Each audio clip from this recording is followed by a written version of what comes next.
صلوا على محمد وآل محمد.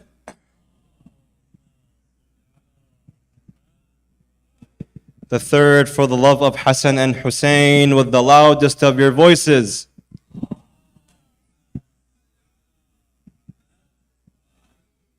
The third, for the reappearance of our 12th Imam, Imam Sahib al-Asri wal-Zaman, bi'a'la a'la aswatikum.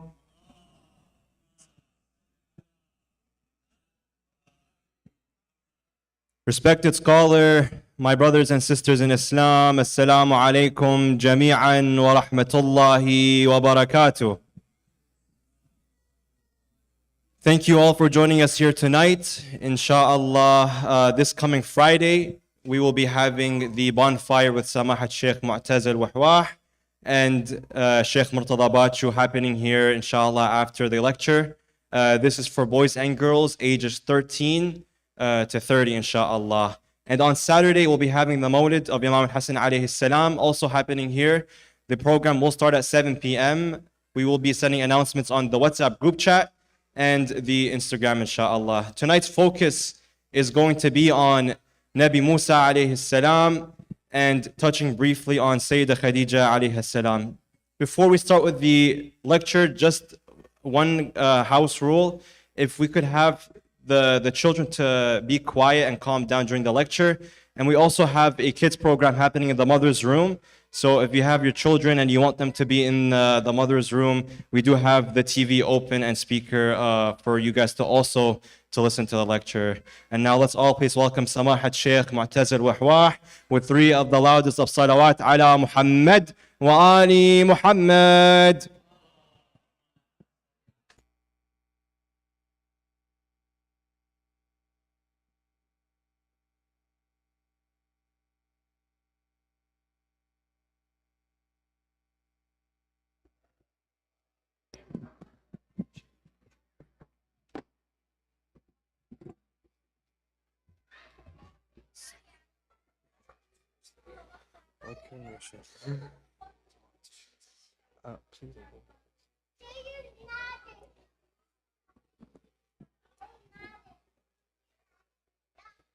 إلى أرواح المؤمنين وموتى الحاضرين، إلى أرواح مراجعنا العظام، لا سيما السيد الإمام روح الله الموسوي الخميني قدس سره الشريف، إلى أرواح شهدائنا شهداء الإسلام، شهداء الدفاع المقدس، شهداء على طريق القدس. رحم الله من قرأ السورة المباركة الفاتحة مسبوقة بالصلاة على محمد وآل محمد.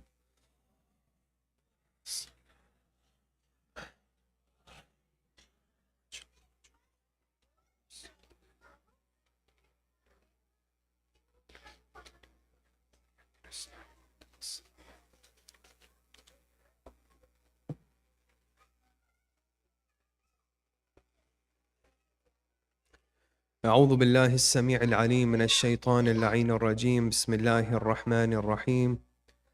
وأفضل الصلاة وأتم التسليم على المبعوث رحمة للعالمين حبيب قلوبنا وطبيب نفوسنا سيدنا ومولانا أبا القاسم محمد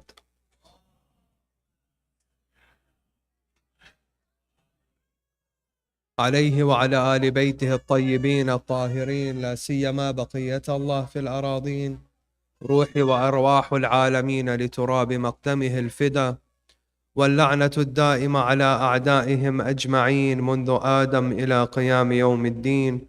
رب اشرح لي صدري ويسر لي أمري واحلل عقدة من لساني يفقه قولي. أعظم الله أجورنا وأجوركم بمصابنا بأمنا أم المؤمنين خديجة الكبرى سلام الله عليها. We send our condolences to the Holy Messenger sallallahu alayhi wa alihi, to our Imam Sahib al-Asri wal-Zaman عجل الله تعالى فرجه الشريف, on the demise of our mother Lady Khadija salamullahi alayha. This woman who has been oppressed after her demise just as she was oppressed in her lifetime. This woman, Khadija, our mother, as the Holy Quran describes her, Umm al-Mu'mineen. And she is a mother in every sense of the word. Salamullahi alayhi. This religion that we have today, this great religion, the Holy Quran, the Sunnah of the Holy Messenger sallallahu alayhi wa alih, the Sunnah of the Ahlul Bayt alayhum as-salam, Lady Khadija alayha as-salam was an essential pillar in establishing this faith. This religion that you and I have today would not have seen the light of day had Allah Ta'ala not blessed the Holy Messenger with a woman like Khadija alayha salam.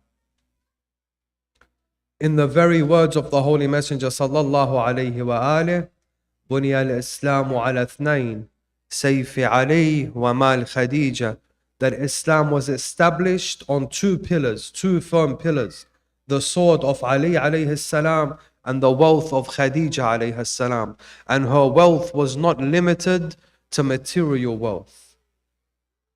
As he sallallahu alayhi wa alihi says, she believed in me when nobody believed in me.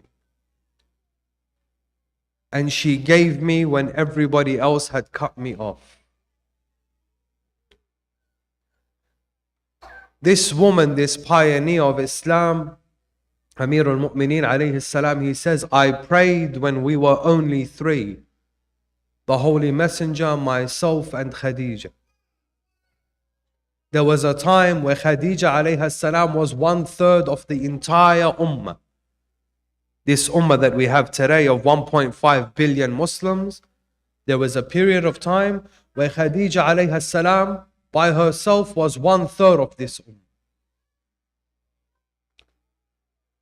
Through her support of the Holy Messenger sallallahu alayhi wa alihi in his early days, this support which allowed the Holy Messenger to carry out his mission. She was the first after the Holy Messenger sallallahu alayhi wa alihi to receive news of the revelation. For he came straight down from Mount Hira and informed her of what Jibreel had revealed to him. Never once did she question him, salamullahi alayhi. Never once did she doubt that he was truthful. In fact, it was her, salamullahi alayha, that had already known from the beginning, when she first laid eyes upon the Holy Messenger sallallahu alayhi wa alih, that he was truly a messenger of Allah. This woman who has been oppressed by other Muslims simply because she is the mother of Fatima alayha salam, simply because she is the grandmother of our Imams alayhim salatu wassalam, and simply so that the daughters of others may be elevated, she was downgraded. So accusations were thrown upon her that she was older than the Holy Messenger sallallahu alayhi wa alihi, for example. That she was married before him sallallahu alayhi wa alihi. That she was not the most beloved to him salamullahi alayhi. The love that the Holy Messenger sallallahu alayhi wa alihi had for Khadija alayha salam, as described by one of his wives, the daughter of the first Khalif, says that the Holy Messenger sallallahu alayhi wa alihi loved Khadija immensely, to the point that if he ever saw any of her nieces or any of her relatives, he would stand up in respect years after she was gone.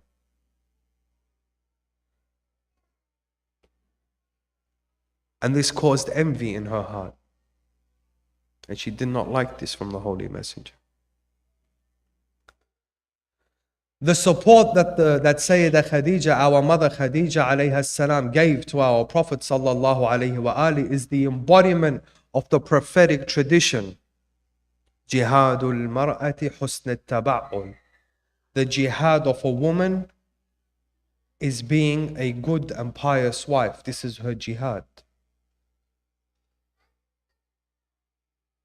In this capitalist world we live in, where our women are taught that if they are to make waves in society And if they want to be successful in society, then they need to be independent of their husbands and independent of anybody else. That an independent woman is a strong woman. An independent woman is a successful woman. The example we have of Sayyidah Khadija alayha salam, it's not that she looked at the Holy Messenger sallallahu alayhi wa alih and said to him, you do your thing, you do this whole prophetic mission, and I will continue in my business. She was successful, salamullahi alayha, before the Holy Messenger. She was a successful businesswoman. But once she entered the life of the Holy Messenger sallallahu alayhi wa alih, and once the mission of the Holy Messenger had began, salamullahi alayha invested all of her time and all of her effort and all of her wealth in support of her husband, the Holy Messenger, because she viewed him, before being her husband, she viewed him as her master, her mawla, her rasul. She treated him as a prophet before she treated him as a husband. Just as Sayyidat Zahra alayha salam, her daughter, this daughter of Khadija, dealt with Amir al-Mu'mineen alayhi salam first and foremost as her imam. Never did Sayyidat Zahra alayha salam stances on the day or after the day of the death of the Holy Messenger sallallahu alayhi wa alih in support of Amir al-Mu'mineen alayhi salam. Never did they stem from her personal relationship to Ali ibn Abi Talib alayhi salam. For Sayyidat Zahra alayha salam, just like her mother Khadija salamullahi alayha, sees with the eyes of Allah.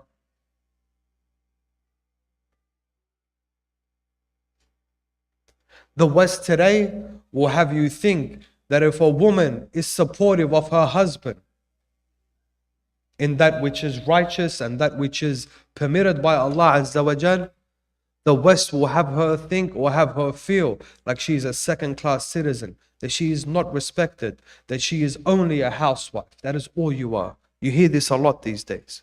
What do you do, sister? Oh, I look after the kids. Oh, is that all? Is that all? Not knowing that the only reason why this system wants to throw, and this is by testimony of the West and of the powers that be, that the only reason why women were encouraged to abandon the traditional family makeup and her traditional role as an establisher of societies and her traditional role as a mother was simply to tax them. And there are documents out there today that will prove this. That these powers looked out into society in the 50s and 60s and said, over 50% of the population is not being taxed because they are sitting at home. Let's create this campaign to get them all out there. I'm not saying that women should not work. I'm saying that this work and being out there and making yourself should not be at the expense of your primary role as a home builder. This role should not be downplayed. If anything, the role of a mother today or a wife today, a supporting wife, a supporting mother, is the most crucial role in the establishment of societies. The Holy Messenger sallallahu alayhi wa alihi, he says that once our women are corrupted, two things, if they are corrupted, then society becomes corrupt. An-nisa wal ulama. That if women are corrupted and scholars are corrupted, then all of society is corrupted. Societies are made up of individuals, brothers and sisters. These individuals are raised by mothers. Whatever these mothers put out into society creates the foundation for that society. So if we have mothers on the path of Khadija alayha salam that are putting out quality children like Sayyidah Zahra alayha salam, then we will have a quality society. Mothers throughout history have played an essential role in maintaining the religion of Allah Azza wa Jal and maintaining the purity of society. Like the mother of Musa alayhi salam, who we will begin with tonight with the salawat ala Muhammad wa ali Muhammad.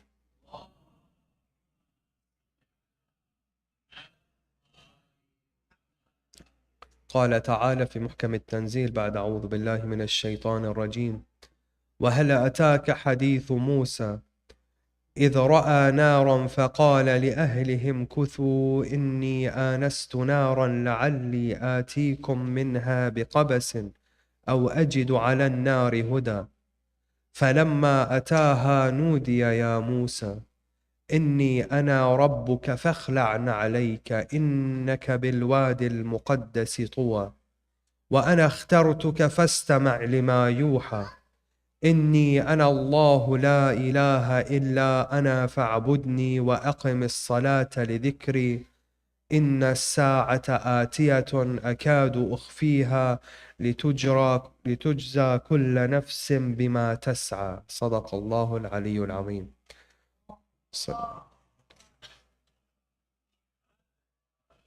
Allah Ta'ala says in Surah Taha, introducing the story of Musa: and has the story of Musa come to you? When he saw a fire, he said to his family, stop, for surely I see a fire. Haply I may bring to you therefrom a live coal, or find a guidance at the fire. So when he came to it, a voice was uttered, O Musa, surely I am your Lord. Therefore put off your shoes, surely you are in the sacred valley Tuwa, and I have chosen you, so listen to what it is revealed. Surely I am Allah, there is no God but I. Therefore serve me and keep up prayer for my remembrance. Surely the hour is coming. I am about to make it manifest so that every soul may be rewarded as it strives. Sadaq Allahu al-Aliyyul Azim.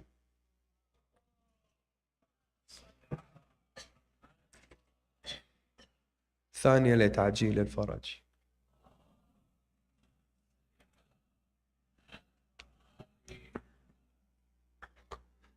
نبي الله موسى عليه وعلى نبينا وآله أفضل الصلوات والسلام is the most mentioned or the most discussed prophet in the Holy Quran.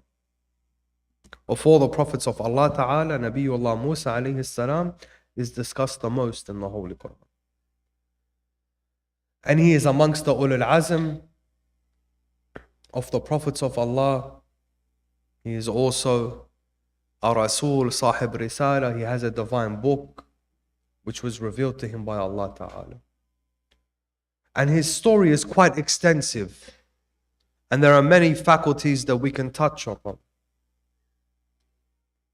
For time's sake, inshallah, we'll dedicate only 2 nights to Musa alayhi salam, and this does him no justice at all, inshallah, but we'll take from him what we can. Musa salamullahi alayhi is born in Egypt to an Israelite mother. He's from Banu Israel. And at the time of Musa alayhi salam, as most of you probably know, Pharaoh, the king of Egypt at the time, had enslaved the believers of Banu Israel. Just a background on Banu Israel. When we say Bani Israel or Banu Israel, we are talking about the children of Israel. Israel is the Prophet Yaqub alayhi salam. Yaqub salamullahi alayhi, one of his names is Israel. So when we say Bani Israel, we are talking about the offspring of Yaqub alayhi salam. Yaqub salamullahi alayhi has 12 sons. These 12 sons, each one of them represents a tribe of Banu Israel. Each one of them has an offspring, and these offspring, these children of Yaqub, are collectively referred to as Banu Israel. No connection to the Zionist state that we are in conflict with today. Okay? Nothing at all. No relationship. And there is DNA evidence for this. Yeah, this is not something I've concocted. Pharaoh had enslaved the believers in Egypt at this time, and he was the harshest of tyrants towards them. He would kill their children, he would enslave their men, and do horrendous things to their women. Banu Israel were seen as the downtrodden servants of society. They were inferior to the Egyptians, the local Egyptian population. They were forced into hard labor in building the kingdom of Pharaoh. And he was the harshest of Allah's enemies. At this time, right before the birth of Musa alayhi salam, Pharaoh has a very disturbing dream. Without going into the details of the dream, the interpretation of this dream that was given to him is that an Israelite child will be born, and he will be the firstborn male to his parents. And this child will lead a revolution against you, and he will topple your system and your government. He sent forth for the ulama of Banu Israel, those that were cozy with the tyrants of the time. Because even back then, tyrants understood that if they wanted to control a population, they needed to have traders from amongst their ulama working with them. They knew this then, they knew this now. These ulama as-salatin, we call them. They are the scholars of the tyrants. They are the scholars that rub shoulders with the enemies of Allah Ta'ala whilst claiming to be representatives of the religion of Allah Subhanahu wa Ta'ala. These are the danger within. They are the enemy within. It is scholars like these who jeopardize the life of Musa alayhi salam, who come to Pharaoh and say to him and give to him the secrets of the religion, and say to Pharaoh, the interpretation of your dream is what we have in our prophecies. The signs are aligned, Pharaoh, and Allah Ta'ala has promised us a savior, and we expect his birth any moment now. They are giving the enemy of Allah the secrets of the religion. Their treason, look what their direct treason leads to. Their treason leads to Pharaoh making the decision, an executive order. He sends out his soldiers and he says to them, you go and you kill all the firstborn males of Banu Israel. Any woman giving birth to a male, go out there and kill him. Going off the words of who? These treasonous ulama amongst Banu Israel at the time. And it is very scary, brothers and sisters, that we still see this today amongst some of our own ulama. And it's essential that we know them. And it's essential that we are cautious of them. And it's essential that we call them out. And it is essential that we do not take our religion from them.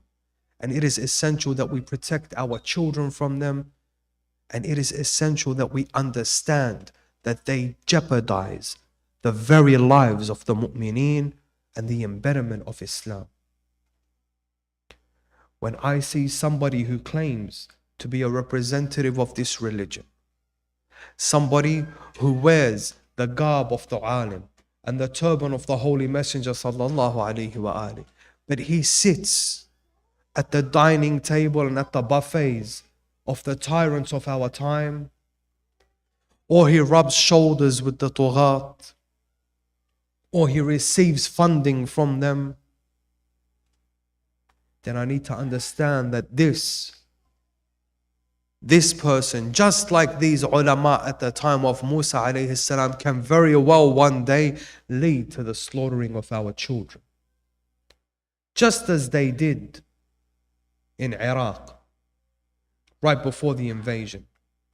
There were many that were advising the occupying forces, and that guaranteed them and said to them, don't worry about this place and this place, because in our jurisprudence such and such a thing will not occur and this will not happen. You are safe here and you're not safe here. And this led to the targeting of our Hawza Ilmiya in Najaf. Unfortunate. And it's happening today. We need to be very, very careful. And we need to call them out. We cannot shy away from them. If you want to protect yourselves, you want to protect your religion, you want to protect the believers, then you need to take a stance and understand that history repeats itself. There are sunan that Allah Ta'ala has put in place. So Fir'aun goes out and he begins to kill the firstborns of Banu Israel in order to prevent the coming of Musa alayhi salam. And there's a second thing that we need to pay attention to here, is that sometimes, pay attention to this, if the enemy of Allah Ta'ala is serious about fighting Allah Azza wa Jal, if the enemy of Allah is serious about extinguishing the light of Allah Ta'ala, not some wishy-washy enemy, I'm talking about a serious enemy, an enemy who has a systematic approach to dealing with Allah Subhanahu wa Ta'ala, who is adamant and hellbound on eliminating the word of Allah, this enemy makes it his business to become well versed in the prophecies and in the teachings of this religion. Fir'aun claims that he is not a believer of Allah Ta'ala, right? He wasn't from Banu Israel. However, he took the prophecy of the Israelites very seriously. When he heard that the Israelites have a prophecy and that they are waiting for this prophecy to be fulfilled, that Allah Ta'ala was sending them a savior and they were expecting him at this era, at this moment, Fir'aun took this very seriously, extremely seriously. And the Holy Quran shows us how the tyrants and the enemies of Allah practice the very same tactic when it came to our beloved Messenger Muhammad sallallahu alaihi wasallam.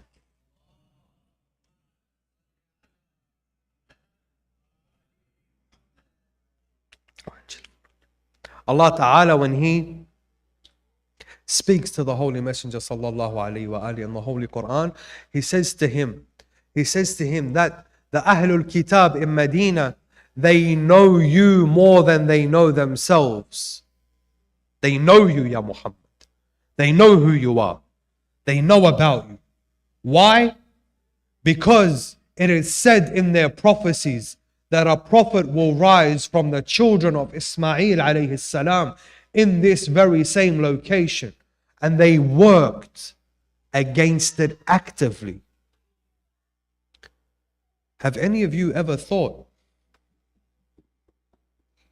why is it that there was this population in Khaybar at that time? Where did they come from? Have you ever thought this? Our Jewish brothers and sisters, historically, they congregate together. Yeah? They don't like to separate from the congregation. They like to live together, right? As they should and as we should. At that time, they were based mainly in Asham and Palestine, around that area. So modern day Syria, Lebanon, and Palestine, around this area. A few pockets in Iraq. What was a group of them doing all the way out in Al-Jazira Al-Arabiya, in the desert, in the rough and rugged desert? What were they doing all the way out there, far away from the rest of their communities? More than that, those that were around in Khaybar at that time, they were unique and they did not look like the rest of their communities. They were a militarized population. Khaybar was a military fortress, right? The rest of the Jewish populations in the world were not. In fact, they were rather passive. They did not like confrontation. They didn't like confrontation at all. But in Khaybar, there was a military presence. It was a military fortress. In fact, they were known for making weapons and the best of weapons. And they were known for having excellent warriors like marhab. And it was known in Arabia that if you wanted a good sword and a good shield, you bought it from the Jews of Khaybar. This was not a coincidence. It is because they went off the prophecies, as our narration says, and as the Holy Quran says to us. They went off the prophecies that Allah Ta'ala had revealed to His messengers, but yet instead of going off these prophecies so that they may be in service to the coming Savior, which at that time was Muhammad ibn Abdullah sallallahu alayhi wa alih,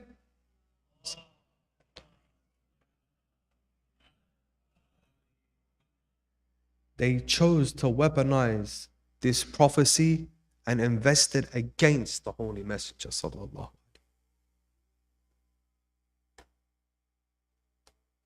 And when we get to the Holy Messenger, inshallah, we'll discuss more about this. Our Imam, salamullahi alayhi wa ajjalallahu ta'ala farajahu al-sharif, the very same thing. Banu al-Abbas were aware of the prophecy of the birth of Al-Mahdi, that he would be the 9th descendant after Al-Hussein alayhi salam. They knew this. It is for this reason that from Imam al-Hadi alayhi salam onwards, the Imams of Ahlul Bayt alayhim salam were placed in Samarra, in the area of Al-Asakir. They were literally forced to live in military barracks so that they could be under the watchful eye of the tyrants of the time, so that their woman could be under the watchful eye of the tyrants at the time. Because these tyrants, these enemies of Allah, although they do not believe in Allah, they believe in the promise, unfortunately. They believe in this promise. So they kept an eye out for Imam al-Zaman alayhi salam. That Allah Ta'ala had to conceal the pregnancy of our mother Narjis salamullah. Today in our world, brothers and sisters, I honestly don't take it from me. Because then you sit there and you say, this Sheikh's a whack job, yeah? He's sitting up here, conspiracy theories. Wallah, I recommend that you go up and you do your own research.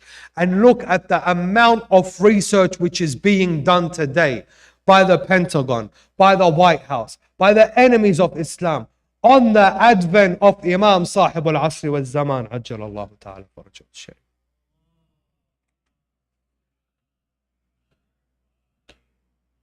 They have gone, they have collected the prophecies, they have collected the narrations, they have institutions, they have think tanks, they have experts, they have some of these mu'ammameen who advise them on the matter.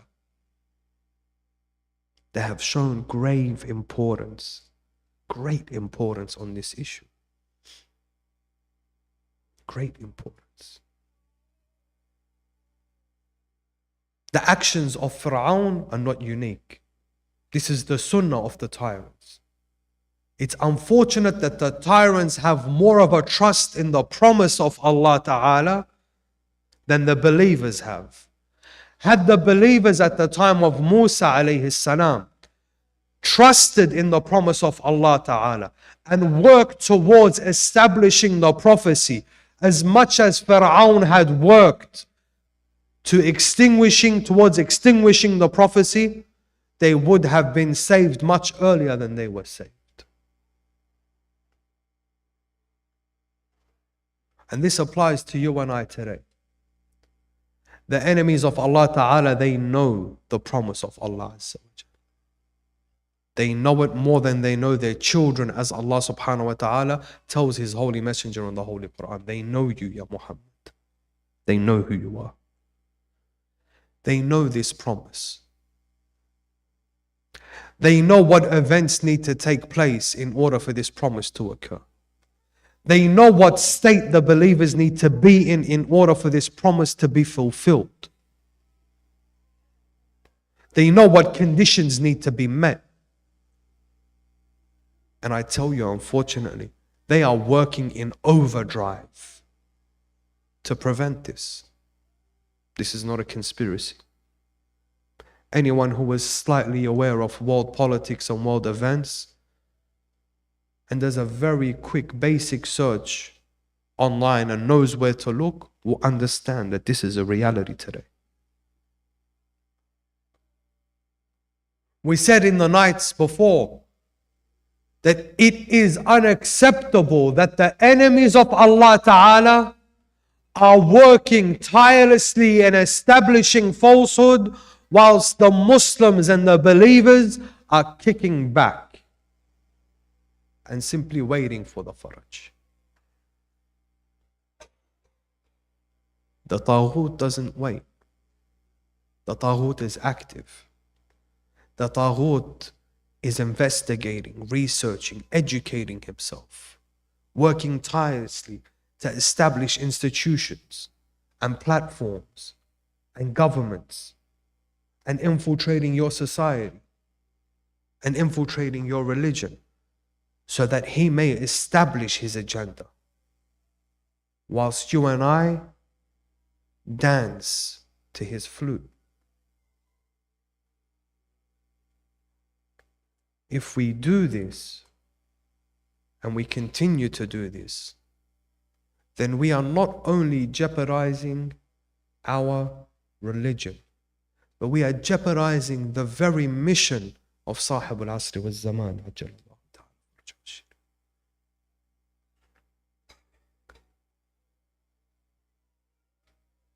Allah Ta'ala commands from the believers that they not let the disbelievers excel in their religion more than they are.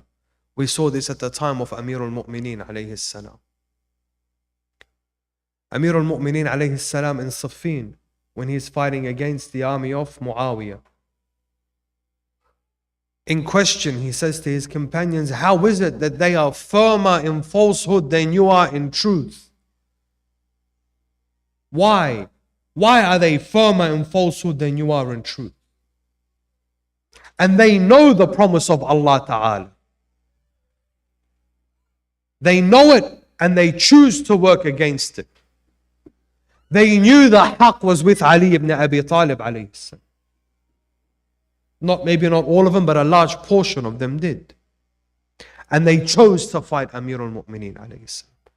Those with Ali salamullahi alayhi, most of them, knowing the status of Ali alayhi salam, chose to create problems for Ali and squabble amongst themselves and quarrel amongst themselves and disagree, whilst the enemy was united in falsehood.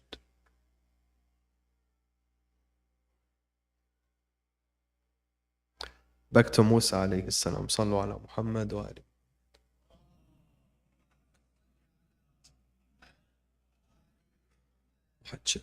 How much time do I have left? Allah Ta'ala conceals the birth of Musa alayhi salam. And this mother of Musa salamullahi alayha is now entrusted with carrying the savior of Banu Israel. She is to Banu Israel what Sayyida Narjis alayha salam was to us. She is carrying the savior in her stomach. And the angels of Allah Ta'ala come to her and they deliver this message to her and they give her this reassurance. And it's good to take away an aqaidi argument from this. You know, when it comes to Sayyida Khadija alayha salam, and when it comes to Sayyida Zahra specifically alayha salam, sallu ala Muhammad wa ali.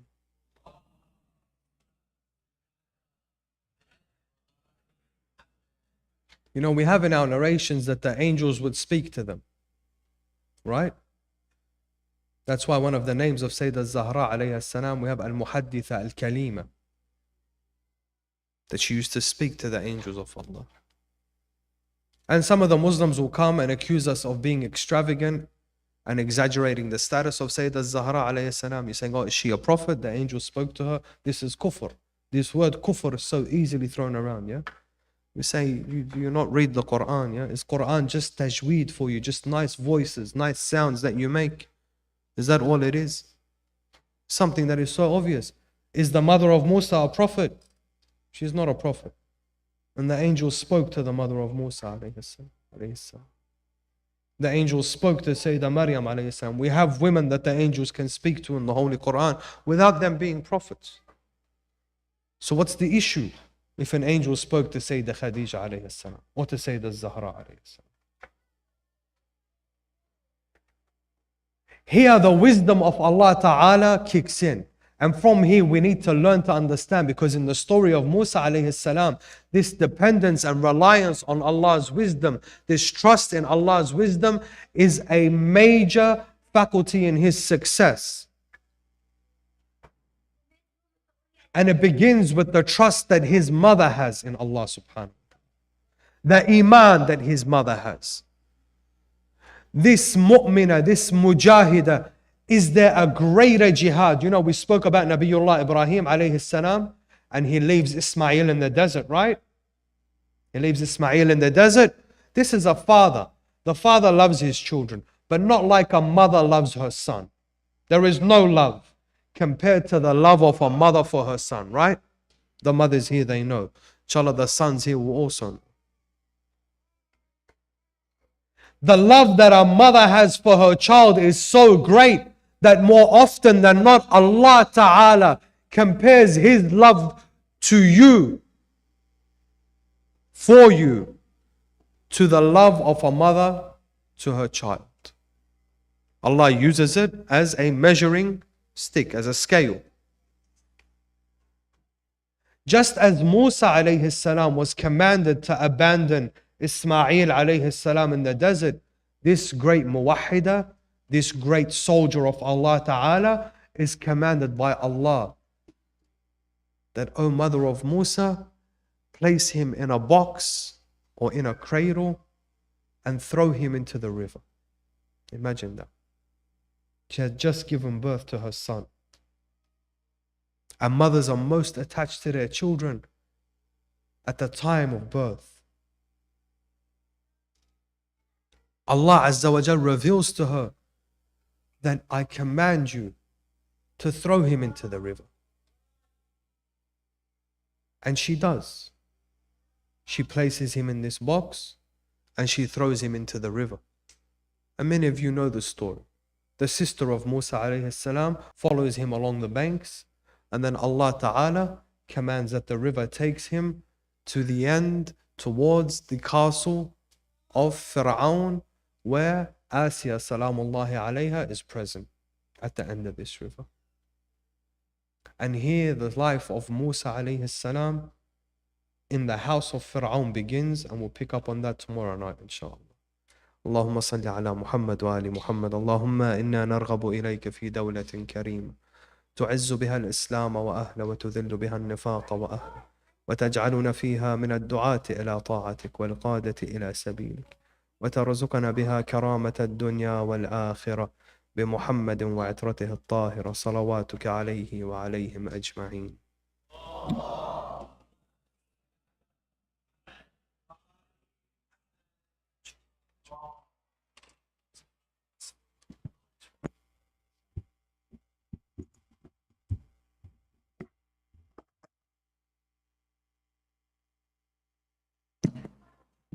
Let us all please rise for ziyarah, inshallah. السلام عليك يا رسول الله، السلام عليك يا أمير المؤمنين، السلام عليك يا فاطمة الزهراء، السلام عليك يا حسن المجتبى، السلام عليك يا أبا عبد الله، وعلى الأرواح التي حلت بفنائك، عليك مني سلام الله أبدا ما بقيت، وبقي الليل والنهار، ولا يجعله الله آخر الليل مني لزيارتكم. السلام على الحسين وعلى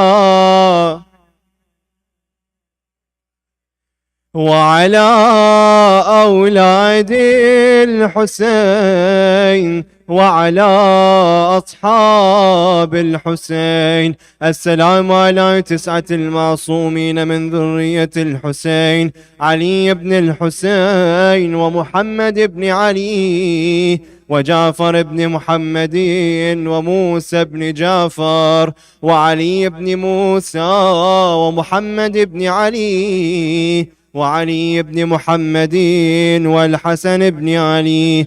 الصلاة والسلام عليك سيدي ومولاي يا صاحب العصر والزمان، وخليفة الرحمن وإمام الإنس والجان. عجل الله تعالى فرجه، وسهل الله تعالى مخرجه وظهوره. اللهم كن لوليك الحجة ابن الحسن صلواتك عليه وعلى آبائه في هذه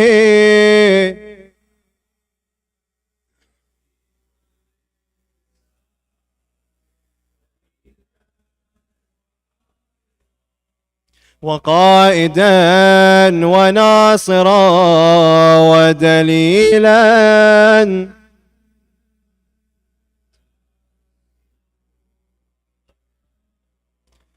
وتمتعه فيها طويلا برحمتك يا أرحم الراحمين.